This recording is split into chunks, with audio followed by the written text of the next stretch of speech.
ए बा म भोक लाग्यो म भाजिदिनु त भात काँदी दिने भात हुनु पर्छ र डुन्टा के छिक्ने आउलाई काँदी खान दिन सक्छु म न तेरो आमा छ तेरो आमा न अब बाबा त दिया खाना हो नि बा आमा बासी पेट भयो भने खाइदिन्थे सुरुमा आगो बढाएन जाग नभएर त होला नि आमा नभएको के जाँगर नभएर हुन्छ तब पनि हुने कुरा गर आजभोलिका टेक्नोलोजीले सिस्टम छ केही भरोसा छैन तब पनि कसको छोरो होस् थाहा छैन के रे मेरो सकल मिल्छ र त्यो गर्दा नि देश बिग्रिने अमेरिका कहाँदेखि कहाँ पुग्यो बाउ जस्तै अन्ना मिल्नु पर्छ र अमेरिका सबै सेतो भएर त भा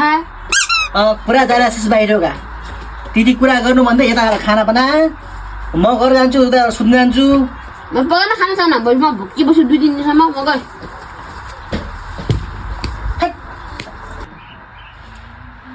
जस्तो बाउ त्यस्तै छोरा निस्किँदो रहेछ बाउ 1 नम्बर टेक्नोलोजी थियो भने छोरा 2 नम्बर निक्लिरहेको छ